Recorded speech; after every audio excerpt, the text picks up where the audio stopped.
sektor pertanian di Sarawak memang telah mengalami banyak transformasi lah. Kerajaan negeri dia menekankan kepada pertanian pintar, precision agriculture. Ini adalah salah satu usaha kerajaan untuk memastikan pengeluaran makanan dapat ditingkatkan.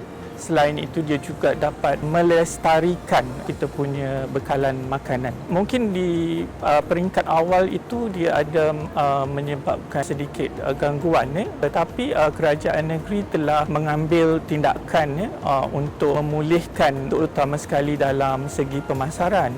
Sebab itu juga kita lihat usaha kerajaan untuk menggerakkan petani menggunakan platform digital untuk memasarkan pertanian ataupun pengeluaran mereka lah. Dalam sektor perladangan pula, saya rasa dia tidak begitu mengganggu. Sebagai contoh, industri kelapa sawit, di mana kerajaan telah mengambil satu pendekatan production ataupun pengeluaran kelapa sawit diteruskan. Sarawak merupakan negeri terbesar di Malaysia yang menyumbang kepada pengeluaran kelapa sawit. Memang banyak suntikan modal, bantuan daripada kerajaan.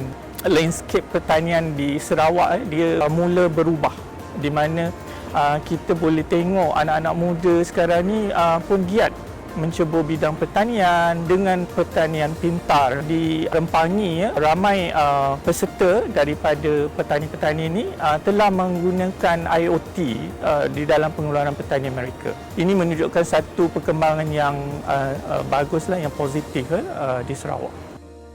Dia merupakan PKPM di mana kerajaan dia menyediakan tapak untuk petani. Petani ni boleh menjalankan pertanian mereka menggunakan teknologi sistem IoT, di mana semuanya dikawal dengan menggunakan handphone untuk pembajaan, pengairan dan sebagainya. Sebelum ini kita lihat pertanian ni seringkali di-associate dengan pendapatan yang kurang, kemiskinan dan sebagainya. Tetapi sebenarnya telah banyak perubahan yang berlaku. Jadi bila adanya pertanian pintar ni, ramai anak muda lebih tertarik mencuba diri dalam bidang pertanian ni. Kita panggil 3D kan. 3D ni dirty, dangerous, difficult.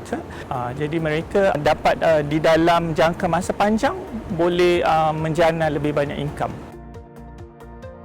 Perikanan ni dia boleh dibagi kepada perikanan darat ataupun perikanan laut dalam.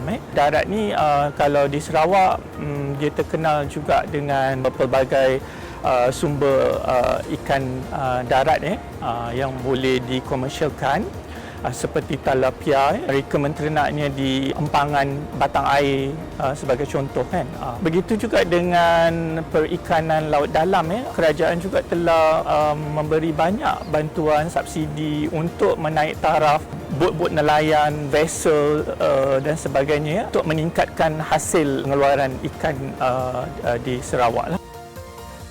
Peranan UiTM sebagai contoh, di mana pada tahun 2012 kita menawarkan ijazah pengurusan perladangan. Ramai alumni daripada UiTM Sarawak ni telah mencuba sektor perladangan kelapa sawit di Sarawak ni. Merancakkan lagi lah industri kelapa sawit di Sarawak, mendapat sokongan dari segi manpower ataupun tenaga kerja. Okey, kalau kita lihat dari aspek yang lain, pengeluaran lada, Sarawak juga merupakan pengeluar terbesar di Malaysia. Pengeluaran lada ni telah mampu menempatkan Malaysia sebagai negara yang kelima terbesar di dunia sebagai pengeluar lada. Kita boleh nampak prestasi dia kalau dibanding dengan tahun-tahun yang sebelum ini. Memang banyak perkembangan yang kita boleh nampak dan boleh nikmati. Saya bersetuju melihat kepada polisi kerajaan dengan insentif kewangan dan sebagainya dalam memacu industri pertanian dan perikanan di Sarawak ni, mewujudkan lebih banyak peluang pekerjaan. Yang kedua, dia boleh mewujudkan peluang keusahawanan di kalangan masyarakat. Yang ketiga, kita lihat dia boleh mengekalkan jaminan makanan di Sarawak. Pakej rangsangan yang diberi kepada petani dan nelayan, dia dapat meningkatkan dari golongan B40 kepada golongan pertengahan T20, di mana mereka telah berjaya menjadikan pertanian ini satu bentuk usahawan tani.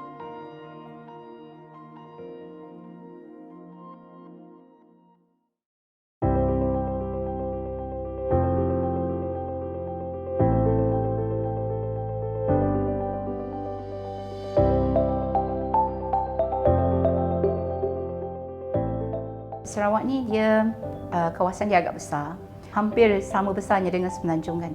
Dari sudut geografi, dalam lebih kurang 30% kawasan di Sarawak ni sesuai untuk aktiviti pertanian. Walaupun sektor pertanian ni bukanlah sektor utama pada masa ini, sektor penyumbang utama adalah sektor perkhidmatan. Sektor pertanian ni adalah sektor keempat terpenting. Dari segi aktiviti pertanian itu sendiri, tanaman utama adalah dari sudut peladangan kelapa sawit, meliputi 50% daripada aktiviti pertanian di Sarawak. Aktiviti ini dipacu oleh tanaman yang lain lah, termasuk juga lada dan juga sagu. Sebab kita antara penyumbang terbesar sagu di Malaysia, dan kalau tak silap saya, kita adalah penyumbang ketiga terbesar pengeluaran sagu ataupun rumbia di dunia. Kita ada aktiviti pertanian lain seperti kelapa, padi ataupun beras, pengeluaran beras, termasuk juga nipah. Di samping itu kita ada perikanan, aquaculture, salah satu daripada industri yang diberi keutamaan oleh SCORE, Koridor Pembangunan Negeri Sarawak, aktiviti penternakan. Kalau dari segi sudut penglibatan penduduk, dari segi tenaga mahir, sektor pertanian adalah sektor yang kedua terbesar di Sarawak, meliputi dalam 14% lah. Dari segi guna tenaga, maksudnya buruh ataupun pekerja yang terlibat dalam sektor pertanian, dia melibatkan dalam lebih kurang 21%. Pertanian ni dia very sinonim dengan Sarawak sebab salah satunya adalah dari segi budaya. Kaum Melanau dia very sinonim dengan rumbia dan sagu. Bentuk muka bumi Sarawak ni dia sangat unik. Bila saya menjalankan kajian, so saya lihat daripada lembah delta ke kawasan pegunungan yang tinggi, dia sangat menarik sebenarnya. Dan kalau kita lihat di Bario pun, dia sangat sebenarnya dia sangat berpotensi lah. Even di delta pun, lembangan-lembangan ni dia sangat berpotensi dalam pertanian, dan ada yang masih menjalankan pertanian tu secara totally organik. Secara tidak langsungnya dia menyumbang pada sektor pertumbuhan ekonomi, tetapi dia sangat signifikan dan juga penting kepada penduduk Sarawak lah, still relevant ataupun signifikan sebagai punca pendapatan dan juga dalam meningkatkan kualiti hidup lah masyarakat. Kalau dari segi self-sufficiency, secara umumnya kita tahu, kalau daripada aktiviti pertanian tradisional dahulu, memang dia lebih kepada untuk sara diri. Tetapi yang saya nampak di Sarawak sudah berlakunya perubahan, maksudnya pemodenan dari segi pertanian, terutama di kawasan pinggiran bandar, di mana sektor pertanian itu dapat memberi pulangan yang sangat besar. Walaupun kita tengok contohnya petani itu adalah mungkin di bawah kategori petani yang kecil, tetapi pendapatan yang diperolehi mampu melebihi daripada gaji, maksudnya makan gaji kerajaan ataupun swasta. Di kawasan pedalaman ataupun daerah-daerah yang sangat kecil, dan terutama bagi petani yang tidak mempunyai akses kepada modal seperti tanah, dari segi pengetahuan, dari segi modal kewangan, kemahiran dan sebagainya, memang pertanian ini masih dikira sebenarnya sehari diri, di mana mereka melibatkan diri dalam pelbagai aktiviti pertanian. Bukan hanya tertumpu kepada satu aktiviti pertanian yang saling berkait. Ada juga kajian kes yang menunjukkan kejayaan petani walaupun di peringkat petani ataupun pekebun kecil, di mana mereka mampu memperoleh pendapatan daripada rupiah, dia mampu menghantar anak dia semua ke universiti. Pertanian ini bukanlah satu sektor ekonomi yang tidak mungkin memberi pendapatan yang baik, tetapi boleh sekiranya petani itu sendiri mempunyai motivasi ataupun inovasi. Pertanian itu sebenarnya boleh dikira sebagai bank. Kami panggilkan sebagai bank pokok sebab rupiah ni mengambil masa yang agak lama. Jadi dia akan tuai dan itulah menjadi pulangan ataupun duit. Kajian saya lebih bertumpu kepada sosioekonomik aspek ataupun lebih kepada kelestarian pertanian. Pertanian itu dia mempunyai potensi untuk Sarawak. Dan saya akan bagi tahu pelajar jangan pandang rendah kepada kaum petani. Sebab pendapatan dia sebenarnya lebih tinggi. Kita nampak macam bermain dengan tanah, tetapi pendapatan dia boleh menjangkau ratusan ribu. Semangat dalam sektor tersebut, dia boleh mengubah petani ni supaya lebih maju dan lebih berjaya. Sebenarnya dalam menentukan kejayaan dalam sektor pertanian, saya percaya setiap pihak termasuk universiti sendiri patut turun dan membantu juga masyarakat dalam memperkembangkan lagi sektor pertanian. Kesedaran itu perlu ada untuk memajukan diri sendiri dan juga perlu tidak segan dan sentiasa berhubung kepada pihak-pihak tertentu, mungkin penghulu dan ketua kampung. Kalau pun ada bantuan tetapi sikap tidak berubah, sama juga dia tak akan pergi ke mana-mana pun. Itu dari segi petani.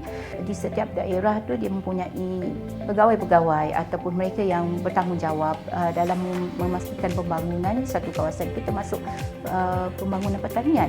Jadi perlunya ada usaha untuk turun dan mengenal pasti apakah masalah sebenarnya di kalangan petani dan cuba membantu petani dari segi apa yang diperlukan. Saya sangat berharap bahawa sektor pertanian ini boleh meningkat menjadi sektor yang sangat penting di Sarawak.